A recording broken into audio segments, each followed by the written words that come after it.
Model evolusioner. Model evolusioner bersifat iteratif atau berulang, sehingga hasil proses berupa produk yang makin lama makin lengkap, sampai versi terlengkap dihasilkan sebagai produk akhir dari proses. Model evolusioner. Model proses evolusioner didasarkan pada pemahaman bahwa software yang dibuat akan mengalami perubahan atau evolusi secara perlahan-lahan di sepanjang waktu. Hal ini disesuaikan dengan perkembangan bisnis dan spesifikasi hardware.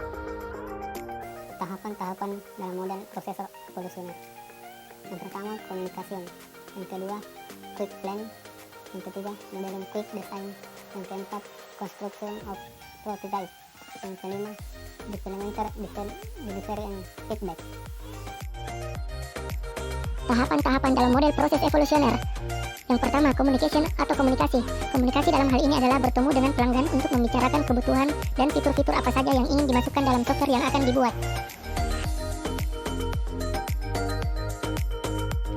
Yang kedua, quick plan atau perencanaan.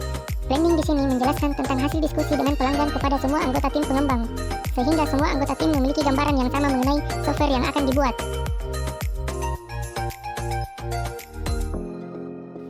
Yang ketiga, modeling quick design atau desain pemodelan. Tahapan ini dilakukan untuk membuat interface software tersebut. Interface yang akan dibuat tentunya memprioritaskan pada kemudahan dan kenyamanan pelanggan.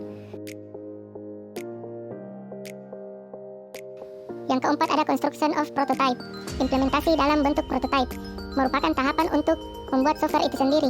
Jadi, programmer akan membuat software tersebut dengan kode-kode yang dibutuhkan untuk membentuk sebuah fitur baru dalam software tersebut. Yang terakhir ada development, delivery, dan feedback, atau testing, penyerahan kepada pelanggan dan umpan balik. Testing akan dilakukan untuk menguji software yang telah dibuat oleh programmer, apakah sudah berjalan sesuai dengan keinginan atau tidak, dan apakah interface yang dibuat mudah dipahami atau tidak. Setelah software lolos tahapan testing, selanjutnya software akan diserahkan kepada pelanggan.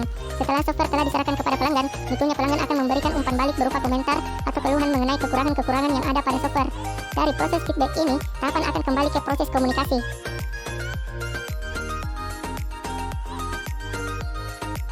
Kelebihan dan kekurangan model evolusioner. Adapun kelebihannya, yang pertama, lebih efektif dari metode waterfall dalam menghasilkan sistem yang memenuhi kebutuhan langsung dari pelanggannya. Kedua, ketika pelanggan memberikan feedback, software yang diberikan kepada pelanggan dapat dilakukan pembaharuan.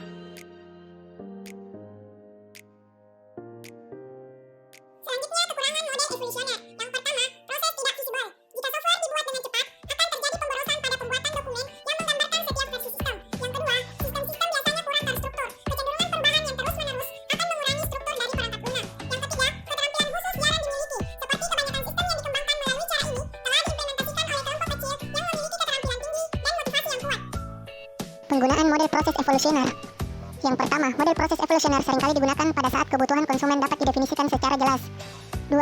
Digunakan untuk pengembangan sistem yang relatif kecil. Yang ketiga, sistem dikembangkan untuk mendukung beberapa aktivitas yang dibatasi oleh waktu. Contohnya, sebuah sistem yang mungkin dikembangkan secara khusus untuk peluncuran produk baru. Kesimpulan, model evolusioner adalah sebuah model yang berulang-ulang. Model ini memiliki karakteristik yang memungkinkan para programmer mengembangkan perangkat lunaknya menjadi semakin lengkap di tiap versinya. I see you at the moon.